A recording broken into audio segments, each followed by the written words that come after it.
Olá, irmãos, saúdo cada um de vocês com a graça e a paz do nosso Senhor Jesus Cristo, amém? Meu nome é Miriam Anita e estamos aqui para estudarmos um texto do irmão Nicholas Heller, cujo nome é Deus da Providência.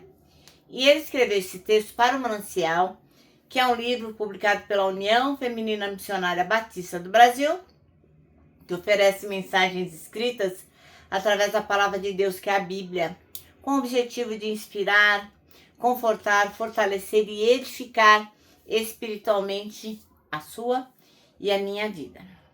Vocês sabem, eu não escrevi o texto, vocês sabem, eu não sou teóloga, eu não sou missionária, eu não sou pastora, eu apenas vou ler o texto aqui, contar aquilo que eu entendi, aquilo que Deus vai falar ao meu coração diante do que nós vamos ler, tanto da palavra quanto do texto aqui do irmão Nicholas Heller, tá bom? Quero pedir gentilmente que vocês compartilhem o nosso devocional para que outras pessoas possam ser abençoadas como nós somos, né? Porque a palavra de Deus, nós sabemos, nunca volta vazia. Bem, agora eu quero pedir aos irmãos que orem comigo, porque se o Senhor não nos abençoar, não vai adiantar de nada a gente ler o texto, tá bom? Vamos orar? Ó Senhor, que Tu possas nos abençoar de forma que nós possamos compreender a Tua palavra, compreender quão maravilhoso Tu és e como Tu és realmente o Deus da providência. Senhor, fala aos nossos corações, que nós tenhamos corações ensináveis, que nós possamos aprender tudo o que o Senhor tem para nos dizer. E lógico, aprendendo que possamos colocar em prática. Em Teu nome, Jesus Cristo, que oramos. Amém. Bom, irmãos, então leremos hoje Atos, o capítulo 16, nós vamos ler do 19 até o 34. É um trecho bastante comprido até. E é um trecho muito poderoso desse livro de Atos, né? Porque vai falar assim, como que a fé em Jesus Cristo transforma vidas, mesmo em meio à perseguição, mesmo em meio ao sofrimento. Então, nós vamos ver como o Senhor tem misericórdia, né? O que acontece? Os irmãos Paulo e Silas, eles foram presos injustamente. Eles libertaram lá uma moça que fazia adivinhações e tal, e ela estava possessa. E eles libertaram aquela moça, e isso acabou prejudicando o lucro dos senhores dela, porque daí ela já não dava mais lucro. Eles ficaram muito bravos. E aí os irmãos, né, Paulo e Silas, foram açoitados, foram encarcerados. Mas eles, estão nem aí, deixa. Eles oravam, eles cantavam, louvando a Deus o tempo todo, demonstrando lá na prisão uma fé super inabalável. E aí o que acontece? Tem um terremoto sacode a prisão e abre ali, todas as portas, abrindo todas as correntes dos presos. Imagine o desespero do hominho que estava lá, tomando conta dos prisioneiros, né? O carcereiro ficou tão desesperado que ele pensou, vai fugir todo mundo, eu vou me matar. Mas o irmão Paulo, o apóstolo Paulo, fala, não faz isso não. E aí o que acontece? O carcereiro, tocado pelo testemunho de fé e de compaixão, ele acaba perguntando, o que eu faço, né, para ser salvo? E o irmão Paulo, o apóstolo Paulo, fala, você só tem que acreditar em Jesus Cristo. E aí o carcereiro e toda a família dele se converteram e foram batizados, e eles ficaram muito felizes, né, com essa nova vida de transformação. Então, o que esse texto que nós vamos ler vai nos mostrar? Que a fé verdadeira, ela resiste à dor e à injustiça. Que o testemunho cristão, ele pode tocar até os corações mais endurecidos. E vai mostrar também que Deus age poderosamente em meio às adversidades para revelar sua graça e a sua salvação. Então eu convido vocês agora a ler comigo Atos 16, 19 a 34. É um trecho relativamente comprido, mas eu vou ler nessa versão mesmo, tá bom? E diz assim, eu vou ler o 16 porque vai dar um pouco de contexto aqui para o que aconteceu. E aconteceu que, indo nós à oração, nos saiu ao encontro uma jovem que tinha o espírito de adivinhação, a qual, adivinhando, dava grande lucro aos seus senhores. Essa, seguindo a Paulo e a nós, clamava dizendo: estes homens que nos anunciam o caminho da salvação são servos do Deus Altíssimo. Isso fez ela por muitos dias. Mas Paulo, perturbado, voltou-se e disse ao espírito: em nome de Jesus Cristo te mando que saias dela. E na mesma hora saiu. E agora nós vamos ler os versículos destinados aí hoje, né, que o irmão Nicolas Heller designou.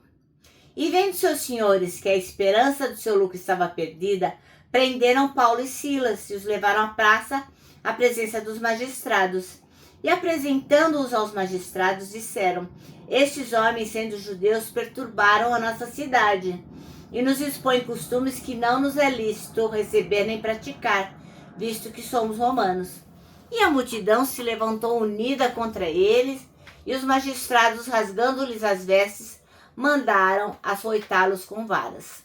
E havendo-lhes dado muito açoites, os lançaram na prisão, mandando aos carcereiros que os guardassem com segurança, o qual, tendo recebido tal ordem, os lançou no cárcere interior e lhes segurou os pés no tronco. E perto da meia-noite, Paulo e Silas oravam e cantavam hinos a Deus, e os outros presos os escutavam. E de repente, sobreveio um tão grande terremoto que os alicerces do cárcere se moveram, e logo se abriram todas as portas, e foram soltas a prisão de todos. E acordando o carcereiro, e vendo abertas as portas da prisão, tirou a espada e quis matar-se, cuidando que os presos já tinham fugido. Mas Paulo clamou com grande voz, dizendo: não te faças nenhum mal, que todos aqui estamos. E pedindo luz, saltou dentro e, todo trêmulo, se prostrou ante Paulo e Silas. E tirando-os para fora, disse: senhores, que é necessário para que eu possa ser salvo? E eles disseram: crê no Senhor Jesus Cristo e será salvo tu e a tua casa. E eles pregavam a palavra do Senhor e a todos os que estavam em sua casa. E tomando-os ele consigo naquela mesma noite, naquela mesma hora da noite, lavou-lhe os vergões e logo foi batizado, ele e todos os seus. E levando-os à sua casa, lhes pôs a mesa e alegrou-se de que com toda a sua casa havia crido em Deus. Que coisa linda, né, irmãos, essa conversão. Bom, então o nosso texto chama-se Deus da Providência. E o versículo escolhido aqui pelo irmão Nicolas Heller é o 28, que diz: mas Paulo gritou bem alto: não faça nenhum mal a si mesmo. Estamos todos aqui. Bom, então o irmão Paulo e o irmão Silas, eles estavam presos quando um terremoto derrubou as grades e quebrou ali todas as correntes. A decisão mais sensata, como homens que estavam presos, era o quê? Dar no pé, né? Fugir o quanto antes. Mas eles não pegaram aquela oportunidade, não. Eles foram condenados e açoitados injustamente. Mas eles eram cristãos, eles eram de Jesus. Eles seguiam o nosso Deus. Então, como seria, né, o testemunho desses missionários se eles simplesmente fugissem?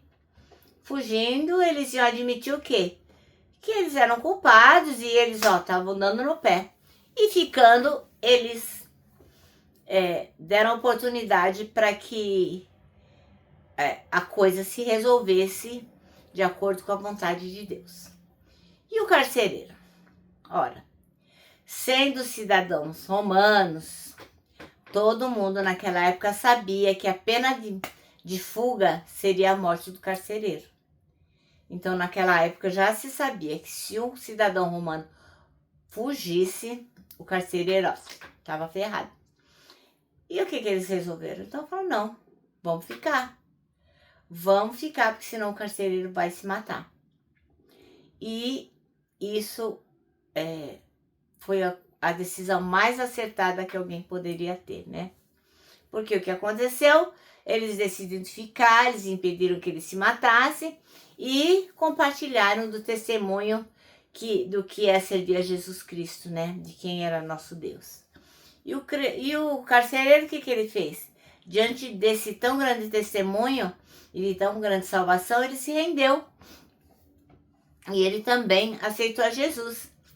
E naquela mesma noite, ele e a sua família foram batizados. Então, do suicídio, ele foi para a vida eterna, né? Foi assim a noite daquele homem. No entanto, tudo começou com o quê? Com a consciência do irmão Paulo e do irmão Silas, de que eles eram cristãos e que eles tinham que confiar na providência de Deus.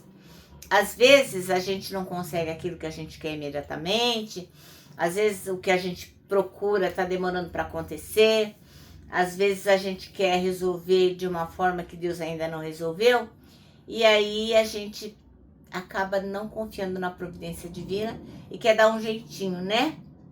Então, o que a gente tem que entender é o seguinte, que a gente precisa confiar. A gente precisa confiar. A despeito do desafio que nós possamos enfrentar, nós temos que confiar. Então, além da salvação de uma família, os 2 discípulos de Jesus tiveram as suas feridas tratadas por aquele homem. Então, na outra manhã, então, eles ganharam a liberdade, eles foram libertos. A gente precisa sempre confiar no Deus da providência. Nunca, jamais a gente deve e pode negociar nossa fé. É melhor estar na prisão com Cristo do que livre longe dele. Amém? É uma decisão fácil? Não. Não é, nem um pouco.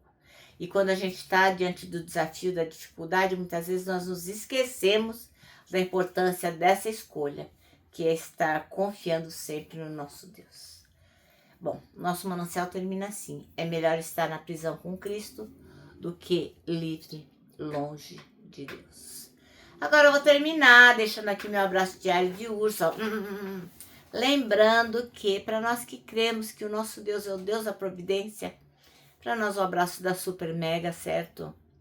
Olha, aproveita e decora o Salmo 25:12 que diz: quem é o homem que teme ao Senhor? Ele o instruirá no caminho que deve seguir.